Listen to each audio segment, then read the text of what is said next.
feeling that I get, but I haven't missed you yet. Every roommate kept awake by every science scream we make. Oh, the feelings that I get, but I still don't miss you yet. E aí, gostaram? Quem sabe talvez em um futuro não tenhamos aí grandes covers de qualidade de música feitos por mim, eu acho. Opa, fala aí galera, beleza? Aqui é o Link, sejam bem-vindos à nossa terceira parte da Teoria Suprema. Teoria para falar sobre todos os mistérios abrangentes de Sallyface. Esse episódio, cara, que eu não sei se ele vai explodir cabeças tanto quanto o segundo, mas eu posso garantir pra vocês que ele é o maior de toda a teoria, até porque é um episódio que a gente vai falar do culto, e eu tenho muito mais coisas pra falar do culto, principalmente, muito material exclusivo escondido pra vocês, então é claro, devo lembrá-los, o link dos 2 primeiros episódios estão aí na descrição. Caso você não tenha assistido ainda, não quis assistir os 2 primeiros vídeos, não sabe o que é esse, eu duvido muito que você não tenha assistido ainda, mas se não tiver assistido, os 2 estão aí na descrição, 2 vídeos ótimos, e já vou agradecer aqui pra vocês. Pegamos 1000 views, velho, nos primeiros 2 vídeos já, o que tá acontecendo? Eu esperava que desse certo, mas não esperava que desse tão certo assim, tá ligado? Muito obrigado, eu amo vocês. E hoje, como posso dizer, o bagulho vai ficar louco, né? Vamos continuar os nossos comentários aprofundados sobre toda a existência do Sal Fisher, dos capítulos 1 até o 4, desde o seu nascimento até a morte. No episódio passado já tivemos um pouco disso, mas agora nós vamos começar a citar o culto também. O culto tão pouco conhecido, que não vai ser mais tão pouco conhecido depois que eu terminar esse vídeo. Vamos começar esse bagulho depois da vinheta. Então vem comigo, vem, vem, vem.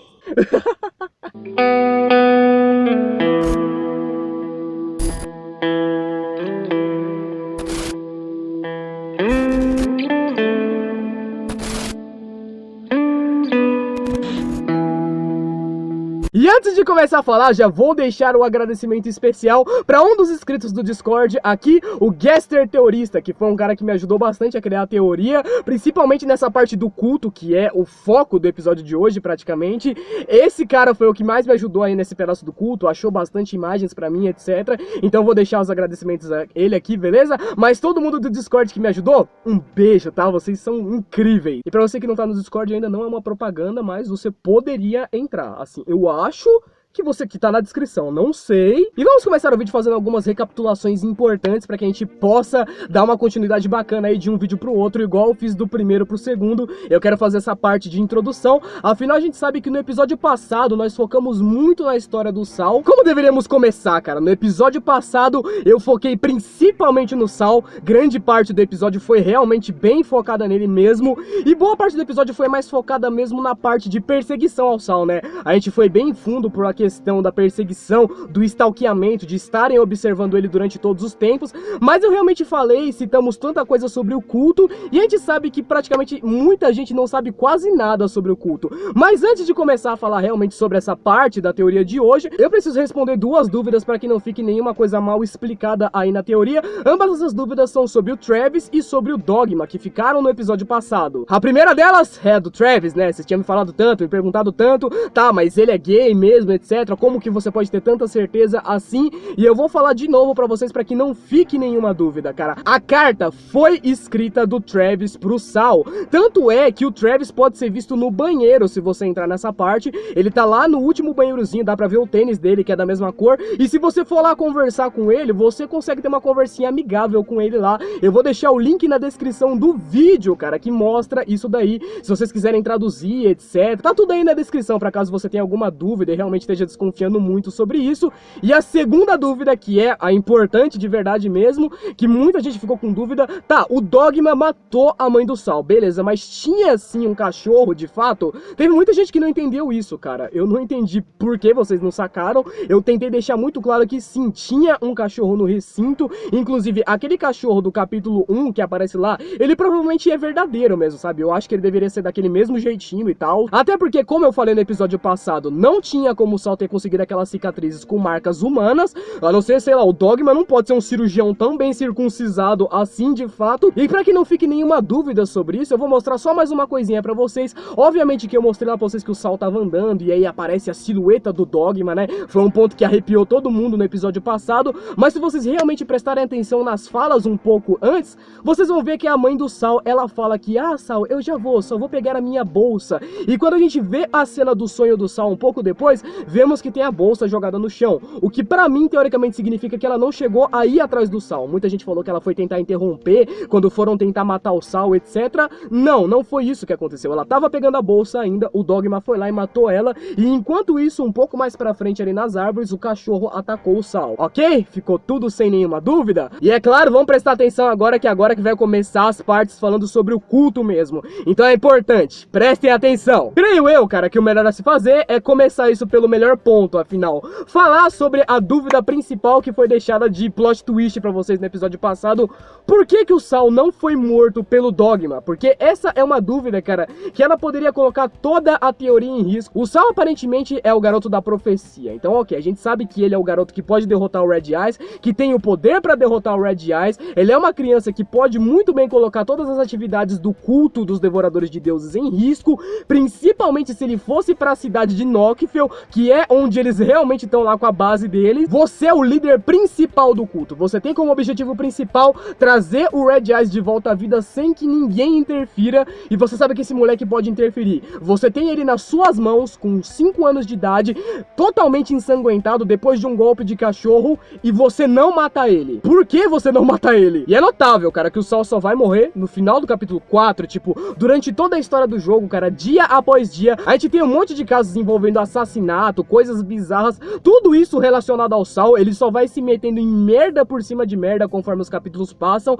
mas parece que tudo estava planejado, sabe? Que ele só foi ser morto mesmo em um momento certo. E esse é o primeiro ponto de teoria aqui de hoje. O que aconteceu do assassinato da mãe do Saul não foi pra matar ele, não foi só pra machucar ele, foi pra incriminar ele. Vamos começar agora a parte que eu tento provar o bagulho pra vocês, né? Depois que eu rejoguei o jogo na tentativa de criar a teoria suprema, eu anotei praticamente tudo que eu encontrei ali de mistério e que não tinha aparentemente nenhuma resolução segundo a história, pra poder tentar fazer uma conexão entre uma coisa e outra, ver se encaixava, e só tem uma alternativa que encaixa nesse ponto aí pra poder continuar a minha teoria, que cria um leque de possibilidades novo. Logo no capítulo 3, cara, quando você tá subindo até o 5º andar, a gente sabe que o 5º andar, ele é bizarro, ele é muito bizarro, e justamente no 5º andar, cara, a gente tem 3 páginas de jornais. Uma delas que é uma página de zoeira, fazendo referência ao próprio Jim Johnson, falando um negócio sobre um casal sequestrado por OVNIs e etc. Mas as outras 2 páginas são um negócio totalmente interessante. Uma delas que é uma página dizendo sobre um filho que assassinou sua mãe e seu pai,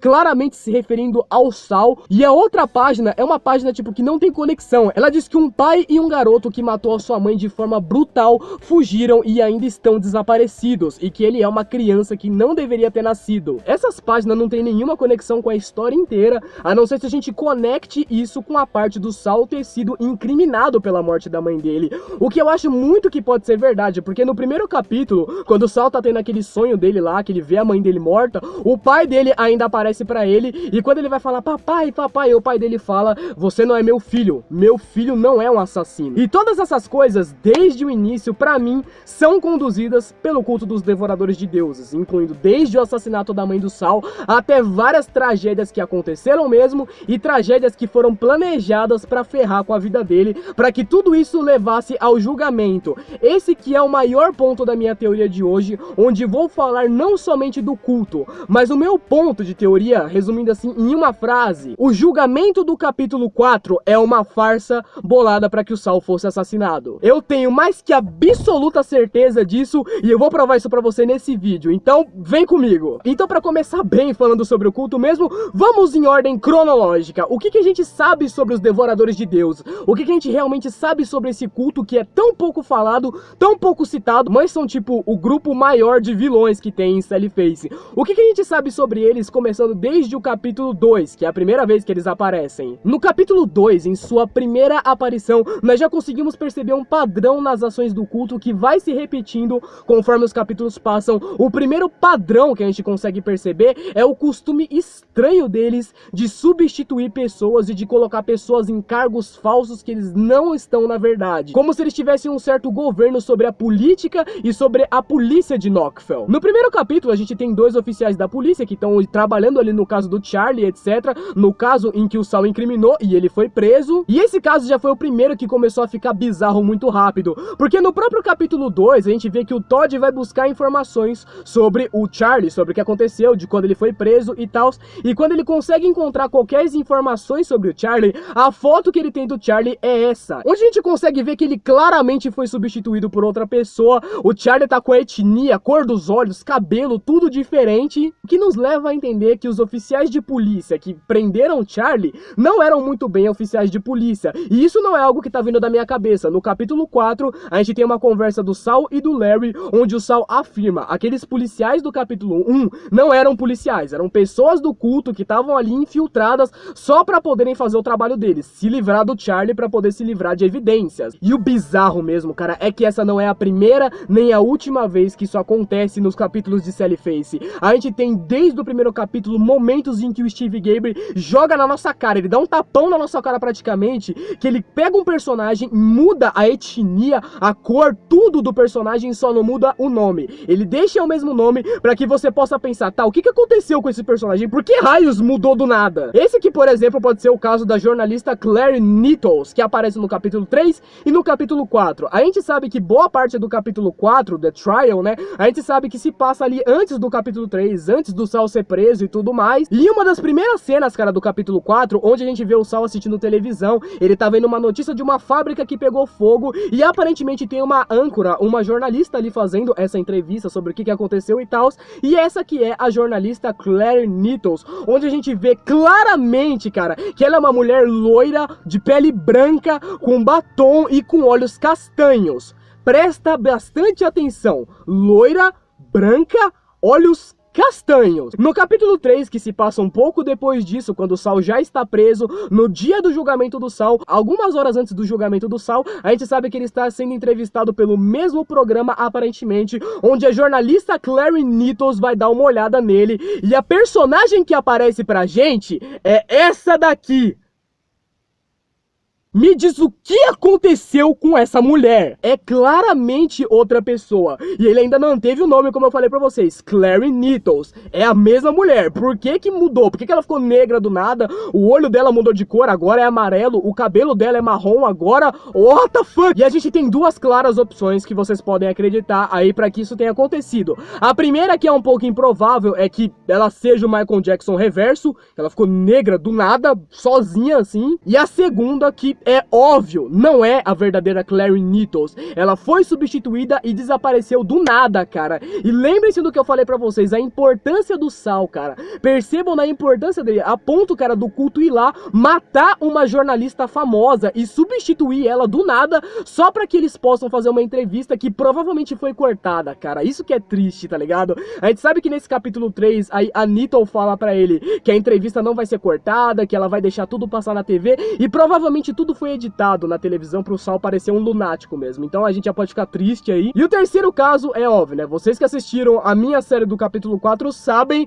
o Dr. Enon, cara, que literalmente ele era assim, ele era um cara bem gente boa, que acreditava no Saul, e que no capítulo 4 ele vira esse bagulho estranho aí. Mano, o Dr. Enon do capítulo 4 fica estranho demais. E eu achei que tinha chegado num beco sem saída, porque mais que eu tentasse, eu não conseguia juntar as atividades que os Devoradores de Deuses faziam e poder conectar uma coisa com a outra. Nada que eles faziam fazia sentido, sabe? Eles literalmente matam algumas pessoas importantes e substituem elas, o que faz sentido, mas ao mesmo tempo, se você for olhar os posters da Senhora Packard, então você vai perceber que ela matou adolescentes aleatórios da escola. Eu achava que eles matavam algumas pessoas e substituíram, mas se você for pegar por parte da Packerton, parece que ela simplesmente sai matando qualquer um só pra poder fazer mortandela, o que não faz sentido nenhum, porque ela simplesmente mataria e faria mortandela, tá ligado? Tipo, fazia de vaca mesmo, mas eu vou fazer a conexão aqui pra vocês e vocês vão entender tudo, então vamos teorizar um pouquinho agora. Depois de muito e muito procurar, colocar lado a lado foto de vários membros ali do culto dos Devoradores de Deuses, eu finalmente, com a ajuda do Gaster, consegui encontrar alguma coisa que me incomodava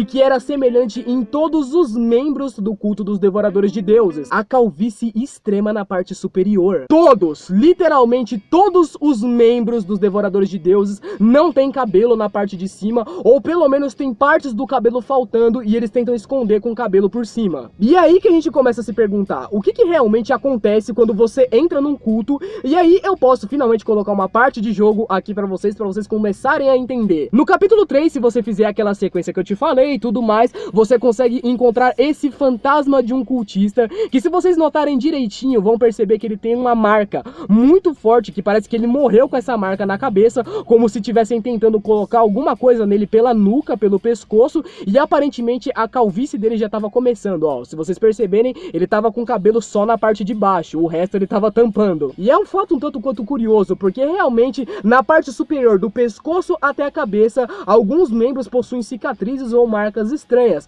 como a própria Clary Needles possui uma cicatriz enorme aqui na parte da testa. Cicatriz essa que me deu dor de cabeça e me incomodou muito pra tentar descobrir o que era. E agora você deve pensar comigo, né, que tem um furo na minha teoria. Afinal de contas, se todos os membros do culto têm que ter obrigatoriamente ser calvos, né, então por que o novo Dr. Enon, ele tem cabelo? E a Clary Needles também tem cabelo, de acordo, né? Além do fato deles serem substituições, eu acho interessante que dá pra perceber que, por exemplo, o Dr. Enon é sim calvo em alguns pontos. Se vocês olharem aquela parte lá que tem todo mundo no tribunal, só que de costas, né, pra vocês reconhecerem os personagens, dá pra perceber que o Dr. Enon aparece nessa cena e ele claramente mudou o penteado de cabelo dele, ele tá colocando tudo pra trás agora, como se ele estivesse tentando esconder alguma coisa, digamos assim. A Clary Needles, eu até entendo que eles tenham mudado ela, mas se eles não queriam que o Saul descobrisse que o Dr. Enon era falso, cara, por que mudaram, tipo, o penteado dele, sabe? Eu não consigo encontrar outra explicação, porque pelo que a gente consegue ver, o Saul tinha visto o Dr. Enon 2 dias antes, e aí do nada o bigode dele cresceu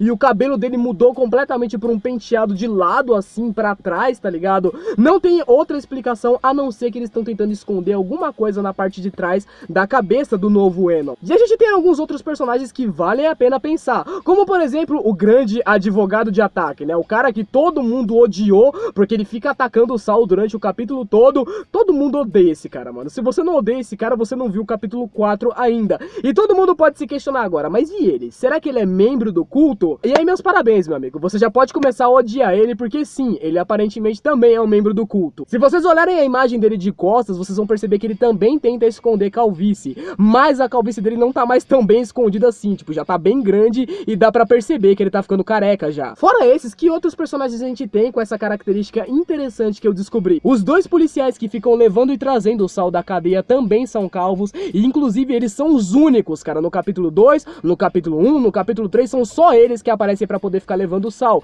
Inclusive é um deles que executa o Saul. Dos policiais do capítulo 1, um deles usa chapéu, acredito que pra esconder a calvície, e o outro deles também é careca. Eu achei que o juiz da parada também tinha cabelo, afinal de contas dá pra ver os cachinhos dele ali, etc. Mas eu busquei um pouco mais sobre isso, e aquilo ali é uma peruca que a maioria dos juízes usa nesse tipo de desenho animado, etc. Então aquilo ali que o juiz tá usando aparentemente é uma peruca. Mas tá, é só isso, cara. O Steve Gabriel não deu mais nenhuma referência. A gente vai, tipo, basear a teoria inteira de que o júri é falso só em cima de cabelo, só em cima de mostrar que todos esses caras são carecas, então eles são do culto? Eu acho que não, vai bem mais a fundo do que isso. Como por um exemplo, cara, eu posso mostrar uma coisa bem bacana pra vocês, uma curiosidade clara aí do Steve Gabriel, que muita gente me perguntou no capítulo passado. Muita gente perguntou, tá, você acha que o pai do Travis, ele faz parte do culto, então tem alguma referência disso realmente na igreja dele em si? Sim, tem uma referência disso. Se vocês prestarem bastante atenção, vão perceber que no meio da sala do templo, no meio do tribunal e na frente da igreja do Travis, existem 3 frases referenciais a Deus. 3 frases essas que parecem se encaixar uma na outra, como se fossem tipo um versículo da Bíblia, porque se liga: Deus vê a todos, nós confiamos em Deus, porque nós somos os devoradores de Deus. E tá, a parte do dogma ser o pai do Travis e a parte da frase encaixar com a frase da igreja, eu não sei se vocês concordam, porque pode ser viagem minha, mas a parte do tribunal, cara, o Gabriel usou até a mesma fonte, tá ligado? A mesma fonte, o mesmo tamanho, tá ligado? Tá escrito do mesmo jeitinho ali, mano. É uma referência clara, mano. Eu não sei como eu não consegui perceber isso antes. Isso tirando o fato que não é surpresa pra ninguém que se a polícia tem relação ao culto, é óbvio que o júri e o tribunal também teria. Afinal de contas, não é parte de teoria minha. Isso daí não é uma teoria viajada minha, falar que a polícia tem relação relação com o culto. Se você não acha que isso é verdade, você não prestou atenção no capítulo 4, porque tem um monte de partes onde o Larry e o Saul conversam, e o capítulo 4 fica o tempo todo abordando o fato de que a polícia de Knoxville é falsa. Teoricamente não que ela seja falsa, mas como o próprio Todd disse, diversos casos que têm relação com o culto simplesmente são apagados ou esquecidos, eles fingem que nunca existiu, como o próprio Charlie, por exemplo. O próprio Saul chega a comentar que eles prenderam um outro cara aleatório que encontraram por aí na rua, o Charlie verdadeiro, que é o que deveria ter sido preso, eles provavelmente se livraram dele, transformaram em mortandela ou alguma coisa do tipo, e ninguém sabe o que aconteceu com ele depois, o cara provavelmente morreu. O caso da Megan, o caso do Terrence, o único caso que a gente viu até agora que foi resolvido efetivamente foi o do Saul, quando o Saul matou o pessoal do Apartamentos Edison. E logo depois disso eu cheguei de novo a um beco sem saída. Eu precisava de mais informação para continuar formando essa teoria, para provar que ela era verdadeira mesmo, e eu não conseguia procurar novas informações porque tinha algo que ainda me incomodava muito: a Clary Needles, cara, essa cicatriz na cabeça dela e o formato do olho dela ter mudado para amarelo. A parte do olho eu vou falar depois, mas a parte que mais me incomodava era essa cicatriz na cabeça, porque aparentemente o membro do culto que morreu, ele tinha uma cicatriz aqui, sabe, nessa parte da nuca.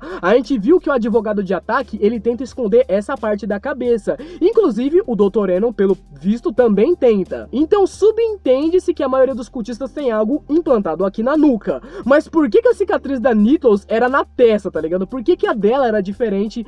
Eu não consegui entender. Só porque ela foi uma substituição, o que realmente significa ser uma substituição? Depois de tentar ligar com uma coisa e não funcionar, com outra coisa e não funcionar, eu finalmente tentei ligar com uma coisa que pra mim aparentou funcionar muito, que era justamente a senhorita Peckerton. Pensa comigo aqui, cara, vocês lembram que eu disse lá no começo do vídeo que, tipo assim, além de se livrar das pessoas, não tinha uma razão óbvia pra senhora Peckerton, tipo, matar um monte de gente desconhecida e transformar em mortandela? Se você for um pouco mais a fundo falando sobre a Peckerton, se você passar pela cozinha dela, você vai perceber que tem um freezer na cozinha dela, a qual o Saul passa por lá, ele abre e fala: ok, nada demais aqui, só tem um monte de rolos de mortandela. Beleza, ok. Mas tá bom, mas se ela mata e depois faz a mortandela, então por que raios ela separa a pele das pessoas de maneira full recortada certinho, de forma que não aparente que foi rasgado? E uma coisa interessante que o próprio Gaster percebeu, e eu percebi alguns segundos depois,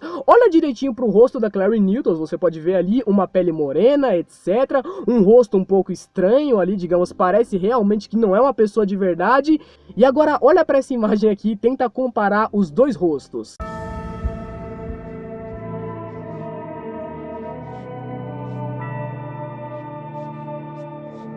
Então a Peckerton não era só uma mulher louca que matava por razão nenhuma, ela realmente fazia parte de um esquema bem maior, o esquema da substituição de pessoas que o culto precisava matar. E eu comecei a notar mais e mais pedaços por conta da Clary Needles, como por exemplo, ela realmente parece inconsistente em todos os sentidos. Por exemplo, olha pra esse print aqui do capítulo 3, quando o Saul tá segurando o jornal, olha direitinho pra mão dele, cara, vê como literalmente parece bem anatômico, sabe? A mão dele combina, sabe? Um dedo tem o mesmo tamanho que o outro e etc. Mas, mano, olha pra mão da Clary Needles do capítulo 3. Mano, ela tem 2 dedos gordos e um dedo magro com a unha claramente maior do que a outra, e a mesma coisa se repete na outra mão. Isso tirando o fato de que se você olhar pro cabelo dela direitinho, cara, e você remover as 2 trancinhas dela, parece um cabelo de um homem, tá ligado? É a forma mais óbvia de dizer que literalmente foram colando pedaço por pedaço pra fingir que tal pessoa era Clary Needles, quando na verdade não era. Algumas pessoas têm umas teorias bem mais viajadas, como por exemplo que o culto clona pessoas, etc.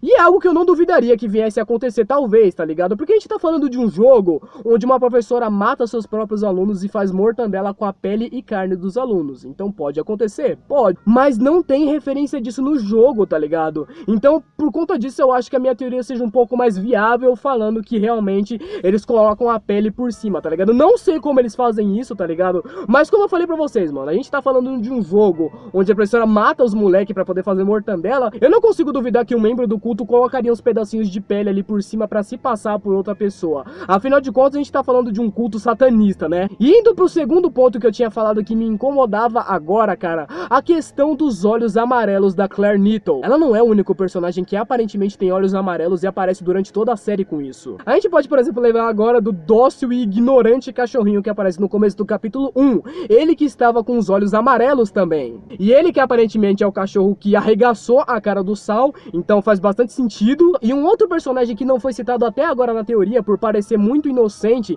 e parecer que não faz sentido colocar ele na teoria aqui, a Kim, cozinheira do capítulo 3. A gente sabe que a Kim é um dos personagens que tem o design mais estranho dentro de todo o jogo. Ela tem uns tumorzão na cara aqui, etc. O segundo olho dela é um olho totalmente amarelo, não é nem só mais ou menos amarelo, é totalmente amarelo. E a desculpa que o jogo dá pra poder tampar um pouquinho isso para as pessoas mais leigas é que ela teve elefantise. E por conta disso ela tem as deformidades no rosto e ela tem um olho amarelo? O olho amarelo por causa de uma mutação de elefantise. Mas eu não engulo essa, mano, nem ferrando. Até porque ela é um personagem chave aqui na nossa parte de teoria. Porque teoricamente ela é o único personagem que dá a entender que a implantação do que quer que seja que eles coloquem na nuca das pessoas deu errado ali pra Kim. Até porque se vocês olharem pra ela vão ver que, né, ela tem metade do rosto com os tumorzão e o olho dela é totalmente amarelo. Tem alguma coisa no próprio cérebro dela, até porque tá vazando aqui pela orelha direita. E essa parte, cara, eu quase não tenho base pra teorizar no que sejam esses olhos amarelos.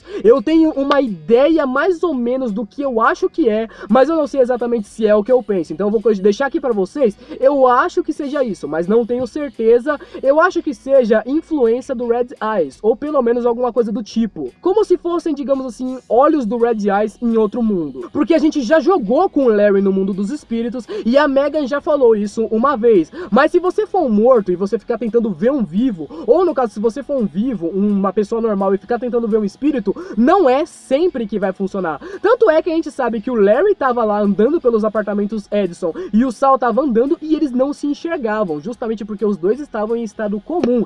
Então como é que o Red Eyes literalmente sabia toda hora onde o Saul tava, tá ligado? Eu acho que ele precisaria de olhos no mundo real, e justamente por conta disso a gente sempre tem um membro do culto perto da onde o Saul tava. Na escola, a gente tem a senhorita Peckerton e a gente tem a cozinheira, a gente tem a Kim. Dentro da casa dele, que era onde ele passava boa parte do tempo, a gente tinha o Terrence e não tinha necessidade nenhuma de ter outro membro lá, porque a gente sabe que o Terrence tinha aquelas câmeras que ele usava pra observar o Saul a todo momento. E outro ponto que eu posso deixar pra vocês como curiosidade é que eu acho que a pele que o Dr. Enon tá no capítulo 4 é a pele dele de verdade mesmo, porque a gente sabe que o Dr. Enon morreu no capítulo 2, mas por sinal, vocês perceberam que, tipo, ele morreu na frente da casa da árvore, correto? Então por que quando a Ashley foi até a casa da árvore no capítulo 4, ela não encontrou o corpo dele? Pois é, será que é porque levaram o corpo dele pra outro lugar? Será que é porque foram lá e tiraram a pele pra poder usar em outra coisa? Não sei. Mas eu não sei, cara, o que você acha dessa parte realmente? Você acha que pode ser outra coisa? Eu mesmo não coloquei muita fé nessa parte da minha teoria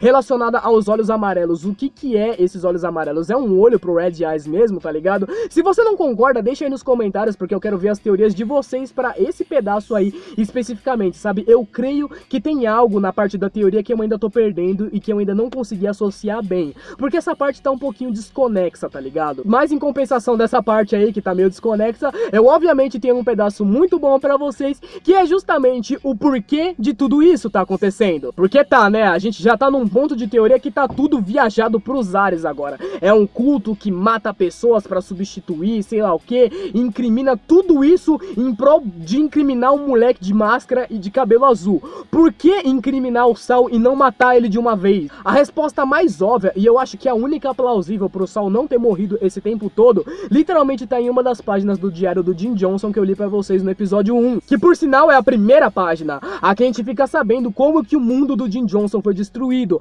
A gente fica sabendo que o mundo todo do Jim Johnson foi tomado pelas trevas. Não foi somente as pessoas, o planeta dele, todas as criaturas viventes foram tomadas pelas trevas e o mundo dele acabou envolto em uma camada negra. Esse que seria um dos poderes remanescentes do demônio de olhos vermelhos, do Red Eyes. Caso vocês não saibam, a fandom de Sallyface, pelo menos a fandom dos Estados Unidos, chamou esse poder de infestação do rei de olhos vermelhos. Essa habilidade, que é descrita mais em detalhes ali em blogs sobre Sallyface e no próprio wiki sobre o game, que foi criado por fãs, onde diz que essa habilidade específica do Red Eyes só funcionaria com a ajuda de cultistas, que obviamente quando ele fosse invocado por um certo receptáculo, ele ia fazer alguma coisa relacionada com aquelas pedras que apareceram no capítulo 4, e com a ajuda dessas pedras espalhadas ali por uma certa região, e uma área de até 130 metros, pelo menos no capítulo 4, ele iria infectar e colocar a sua influência sobre todas as pessoas naquela localidade. Obviamente que na parte do capítulo 4 não funciona no Saul somente,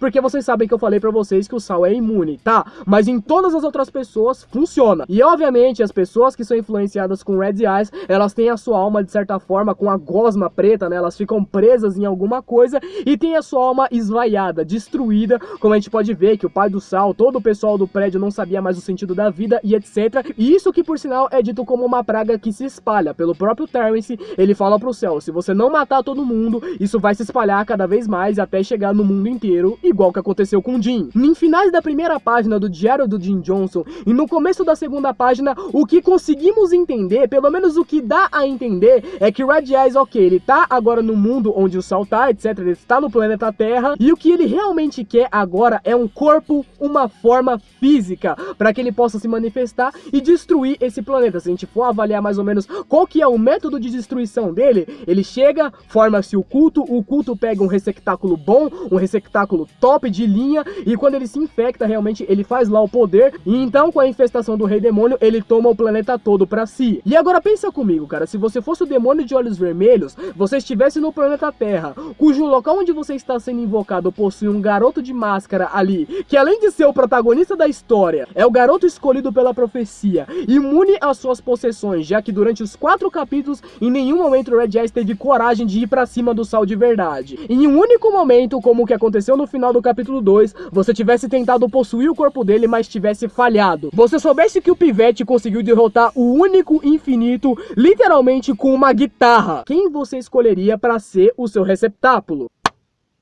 É óbvio. Então chegamos ao ponto, Saul Fisher não foi morto porque ele é o escolhido para ser o receptáculo perfeito para que aconteça a destruição no mundo. E isso se fecharia na teoria porque justamente nós sabemos que o Jim Johnson falou pro Saul que ele precisava morrer. A gente sabe que literalmente não tem como o Saul só matar o Red Eyes Demon no mundo físico, ele pode ser invocado de novo. Então é algo extremamente plausível que o Saul morra, vá pro mundo dos espíritos para que ele possa resolver todas as paradas morto teoricamente. Mas ao mesmo tempo a gente sabe que então se o Jim Johnson sabia que o Saul tinha que morrer, ele sabia que o culto ia tentar fazer alguma coisa com o Saul. Por quê? Porque ele era do culto. E isso explica completamente a aparição do Jim Johnson no julgamento do Saul. E se, isso daí é só uma suposição minha, mas e se ele foi pra lá justamente pra saber se o Saul seria condenado? Porque se o Saul fosse condenado, o Jim ia ter que achar um jeito de entrar dentro da cadeia de algum jeito pra poder pegar o corpo do Saul, pra que ele não fosse usado de receptáculo. Porque se ele fosse usado,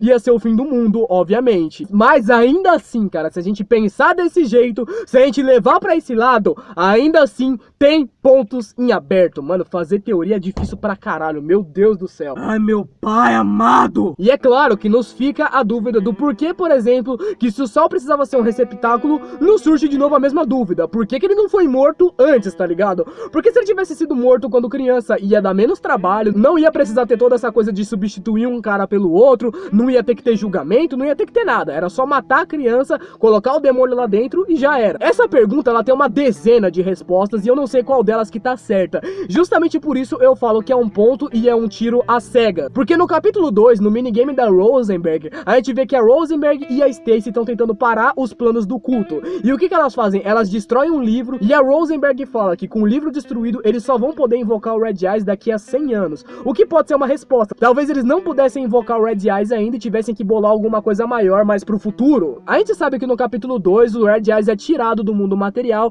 e depois disso fica desaparecido por 5 anos. O que teoricamente pode ser outra resposta. Ele podia estar juntando energia para ser voltado e invocado novamente, que é o que acontece no capítulo 4. Ou pode talvez vir a ser outra coisa relacionada ao Saul. Creio eu que talvez a parte do receptáculo possa estar errada, ou alguma parte da minha teoria nessa parte possa estar mais ou menos ali desconexa, ou é é claro, a gente só vai ter essa informação no capítulo 5. Creio eu que tem 3 personagens que podem ter essa resposta aí pra gente. Um deles que, obviamente, seria a Rosenberg, justamente por saber da maldita profecia do Saul. O que ele tem que fazer, a gente não sabe ainda. A gente teoriza, mas a gente não faz a mínima ideia do que ele tem que fazer. Outro deles que pode ser o Jim Johnson, que fala que o Saul tem um grande papel, blá blá blá, blá, mas fica fazendo mistério, não conta a porra da coisa que é pro Saul fazer, então a gente não sabe o que ele tem que fazer. E outro deles que é o personagem mais misterioso desse jogo, que é esse cara. Esse cara tem 3 falas no jogo e ele só tem uma animação na renderização dele,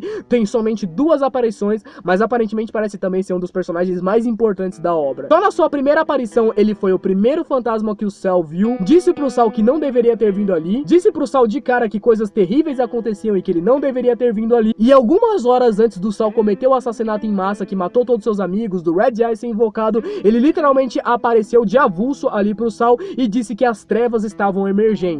O cara parece ser extremamente bizarro e obviamente que ele tinha que aparecer aqui em algum momento da teoria, afinal de contas ele e a Rosenberg ainda são mistérios que nos restam para poder desvendar mais na teoria, e justamente a maneira como eu falei que ia acabar a teoria, né, que era o prelúdio pro capítulo 5, como que eu acho que vai ser, como que eu acho que vai começar pelo menos, porque o final, né, ninguém sabe, o Gabriel é muito imprevisível, mas o primeiro desses pontos que eu quero tocar é justamente esse velho maldito, porque cara, ele é algo bem importante mesmo, mas isso vai ficar pro próximo episódio. Que coisa, vai acabar o episódio, né?